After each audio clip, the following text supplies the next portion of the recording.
Welcome to That's Pretty Neat with Rodger and Stefan, where we discuss neat, holistic, regenerative agriculture. So what neat things are we going to talk about today, Stefan? I wanted to show you some techniques we used for trampling brush and getting that carbon back into the soil. So this is the first one we did. Over here, through this small area, we tried placing the food first, and then we brought the cattle in and shoved them where the food was. Okay, so this mustard was all tall, 5-6 foot tall, Huge. thick. Okay. And they did a pretty decent job. And it was, we were trying to find new techniques and ways to use animal impact and herd effect on these areas that were overgrown with oxidizing brush or forbs. Okay. So this was just flakes of hay. Flakes of hay put on the ground. Did the flakes knock it down when you put it here originally? Or No, they were just a few? There was a decent amount, but they were up pretty high. They didn't break anything down. Okay. The cows pushed them off and broke them down.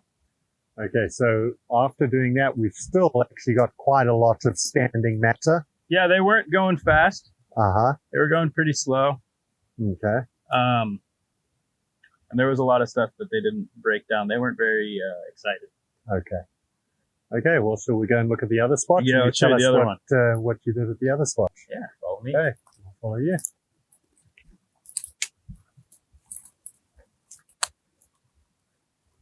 It really is amazing that you were able to have the herd of cattle there.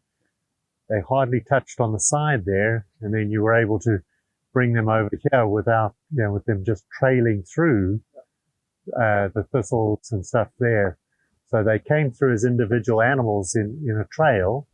Now, what did you do over here? So over here, we called them with the food. So we had the food, and before we placed it, we got their attention and started moving towards the spot that we wanted. So we have a call for the cows. We yell in Spanish to take, so toma. Okay. We brought them all close to the machine and then started moving it to here. And then we placed a big block down in the middle. And so all the cows that were with us, I think it was almost all 91, came running and started immediately, not caring about the brush they were stomping on or the mustard. You could see over there, we got a crushed stage, and immediately started eating. And so it was a much more excited endeavor. Okay. So this was as thick as that. Yep. And we just can't see any of the mustard here because it's all being squashed flat on the ground. Mm-hmm. Okay. So in both you had the same number of animals. Yeah. In both you had density. Mm-hmm. But in this one you had density and herd effect, which is a change in the animal's behavior. So the difference between that and this is herd effect, more effective at getting shrubs and stuff crushed down. Density without herd effect, without the excited behavior, not very effective. Yeah. So you basically learned the lesson of why herd effect and changing the behavior of the animals is important. Yeah, it's very important. Okay. Now what do you do since you've learned this lesson? Now we only do this in areas that we want to trample brush.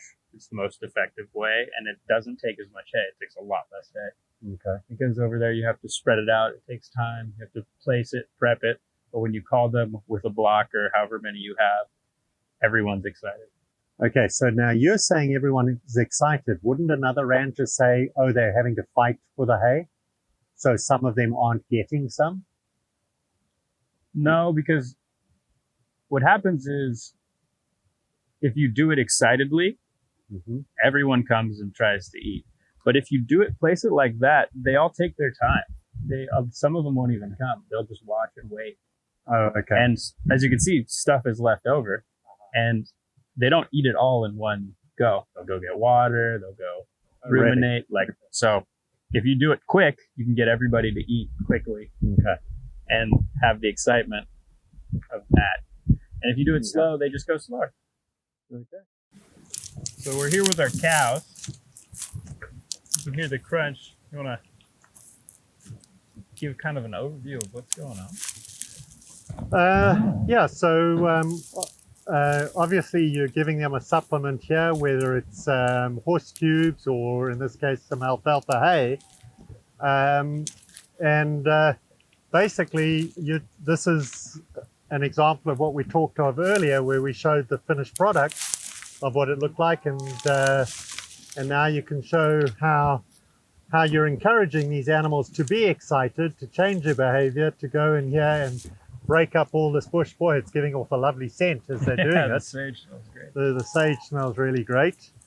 But yeah, we're going to have, what, 100 cows here, all fighting for a few mouthfuls of food.